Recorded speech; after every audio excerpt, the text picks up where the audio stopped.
619 గుడుల్ని మీరు అపవిత్రం చేసినప్పుడు మీ పాలనలో ఒక సగటు హిందువుగా నేను గొంతెత్తి పోరాటం చేయాలి అంటే రోడ్ల మీదకి ఆ రోజే వచ్చామని గుర్తుపెట్టుకోండి. దోషులకి శిక్ష పడాలి. వీళ్ళెవరో కనుక్కోండి. ఈ రోజు వరకు మీరు పట్టించుకోవాలా. దాడులు జరుగుతూ ఉంటే అపవిత్రం చేసుకుంటూ వెళ్ళిపోతే చూస్తూ ఎవరు కూర్చోం, తప్పు. అది కూడా తప్పు అవుద్ది. దేశం అల్లకల్లోలం చేసేస్తారు, ప్రపంచం అంతా మాట్లాడతారు, గ్లోబల్ న్యూస్ అయిపోద్ది. కానీ దేశంలో కోట్లాది మంది హిందువులు అపవిత్రమైతే, ఈ ప్రసాదం అపవిత్రమైతే ఒక్కరు కూడా మాట్లాడకూడదు. ఇది సెక్యులర్ వ్యవస్థకు విఘాతం అంటే హిందువులకి మనోభావాలు ఉండవా? ఇది ఒక్కరు నిందించట్లా. అసలు మీరు ప్రస్తావన చేయకూడదు, ఇది తప్పు, ఇది మాట్లాడకూడదు అంటే ఎట్లా? ఇదే వేరే మతానికి మీరు అన్వయిస్తారా? నేను అన్ని మతాలని సమానంగా గౌరవించేవాడిని, ఇస్లాంని గౌరవించేవాడిని, క్రిస్టియానిటీని గౌరవించేవాళ్ళం. మేమందరం సనాతన ధర్మం అని మొత్తుకుంటున్నాం. దేనికి సనాతన ధర్మం అంటే? సనాతన ధర్మానికి ఒకరు ప్రారంభించింది కాదు. ఇది ఒక వ్యక్తో ఒక కూర్చోబెట్టి ఒకరు స్టార్ట్ చేసింది కాదు. ఇది కొన్ని వేలాది సంవత్సరాలుగా అన్ని మతాలని, అన్ని విశ్వాసాలని అలింగనం చేసుకున్న నేల ఇది. మేము కాదంటలా. టీటీడీ బోర్డు, అప్పుడు టీటీడీ బోర్డు బాధ్యత తీసుకోవాలి. పొలిటికల్గా వచ్చి అలంకారప్రాయంగా ఒక్కొక్కళ్ళు వచ్చేసి దర్శనాలకి టికెట్లు ఇవ్వడానికి మీరు బోర్డు మెంబర్స్ అవ్వలేదు. మీరు ఎవరు చైర్మన్ కానీ ఈవో కానీ. మీరు అక్కడ ధర్మాన్ని పరిరక్షించాలి. మీరు అక్కడ మీ ఇష్టాలకి మీరు కూర్చోబెట్టి మీ ఇష్టాలకి కాంట్రాక్ట్లు ఇచ్చుకోవడానికి మీరు టీటీడీ బోర్డుకి మీరు వెళ్ళలేదు. మీరందరూ, మీ అందరికీ బాధ్యత ఉంది. మీరు నిర్ణయించుకోవాలి.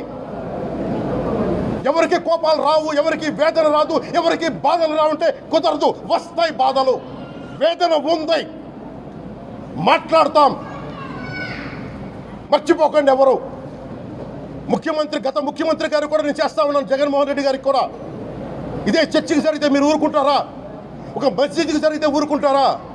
ఒక తిరుమలకి జరిగినప్పుడు ఎందుకు వెనకేసుకొస్తారు? రాకండి. ఏ మతం మీద దాడి జరిగినా సంపూర్ణంగా నాతో సహా మేము ఖండిస్తాం, వస్తాం. ఇస్లాం మీద దాడి జరిగితే మేము మాట్లాడతాం, క్రిస్టియానిటీ మీద దాడి జరిగితే మేము మాట్లాడతాం. హిందూ ధర్మం మీద, సనాతన ధర్మం మీద దాడి జరిగితే కూడా నేను మాట్లాడతాను. ఇది మొదటిసారి కాదు, మేమందరం మాట్లాడతాం. ఇది ప్రాథమిక హక్కు. ఇది పరస్పర విశ్వాసాలను గౌరవించుకోవడం చాలా చాలా అవసరం. ఇది అందరికీ తెలియజేస్తున్నాను. ఇది దోషులకి కఠిన శిక్ష పడాలి. అలాగే ముఖ్యమంత్రి గారికి కూడా నేను తెలియజేసుకున్నాను, చంద్రబాబు నాయుడు గారికి కూడా. క్యాబినెట్ మీటింగ్ జరగాలి, అసెంబ్లీలో చర్చ జరగాలి. అసలు టీటీడీ ట్రస్ట్లో ఎన్ని అవకతవకలు జరిగినాయి, దీని మీద కూలంకషంగా దీని మీద చర్చలు జరగాలి. అలాగే నిన్న అందరూ మీడియా పెద్దలు కూడా అడుగుతూ ఉన్నారు, అధిపతులు, పత్రికాధిపతులు కూడా అడుగుతూ ఉన్నారు, మీడియా వారు కూడా అడుగుతున్నారు, దీన్ని సిబిఐకి తీసుకెళ్లాలా లేదా అనేది. అది గౌరవ ముఖ్యమంత్రి గారు నిర్ణయం తీసుకోమని. మీరు ఏ నిర్ణయం తీసుకున్నా క్యాబినెట్ మీ వెనకాల ఉంటుంది, ఉంటారు. ఇది ఇక్కడితో ఆగాలని మనస్ఫూర్తిగా నేను కోరుకుంటున్నాను. అలాగే 40 సంవత్సరాలుగా కర్ణాటకలోని ఘీ కంపెనీకి ఇస్తూ ఉన్నారు. 15,000 కేజీలు అవసరం అవుతుంది నెయ్యి, మనకి స్వచ్ఛమైన నెయ్యి. అలాంటిది వీళ్ళు 1000 రూపాయలు కొన్నదాన్ని వీళ్ళు 360 రూపాయలకే వస్తుందని చెప్పి ఎవరో మిడిల్ మ్యాన్ వచ్చి చెప్పారు. ఆ మిడిల్ మ్యాన్ ఎవరు? మీరు 1,00,000 లడ్డూలు మీరు అయోధ్యగా పంపించినప్పుడు మాట్లాడింది ఎవరు? చెక్ చేశారా? క్వాలిటీ చెక్ చేశారా? కోట్లాది మంది భగవంతుణ్ణి విశ్వాసం ప్రకటించే ప్రతి ఒక్కరి ఈ రోజున బాధకు గురయ్యారు. నాకు నిజంగా ఇంకో వేదన కూడా ఉంది.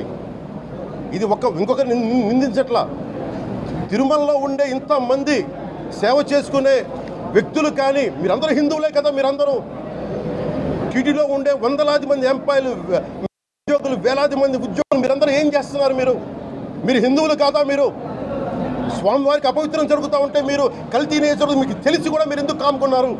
భయపడ్డారా? వైసీపీ అంటే వైవి సుబ్బారెడ్డి గారంటే భయపడ్డారా? ధర్మారెడ్డి గారంటే భయపడ్డారా? స్వామి అయితే మీకు ఆశ్రయం ఇచ్చాడు, ఆ స్వామికి అపవిత్రం జరుగుతూ ఉంటే మీరందరూ కామ్గా కూర్చునే మీకు ఎలా వచ్చింది మీకు? ఇది నేను సాటి హిందువులను కూడా నేను ప్రశ్నిస్తున్నాను. ఇది ముందుగా ప్రతి హిందువు గౌరవించాల్సింది. దీన్ని మీ మతాన్ని మీరు గౌరవించుకోండి ఫస్ట్. ప్రతి హిందూ నేర్చుకోవాలి. ఇది ప్రతి హిందువు ఆత్మపరిశీలన చేసుకోవాలి. మీరు బయటికి రావాలి. తప్పు జరుగుతూ ఉంటే కూర్చొని చేతులు కట్టుకొని మనకెందుకులే అంటే ఇలాగే ఉంటాయి. ఇది మారాలి.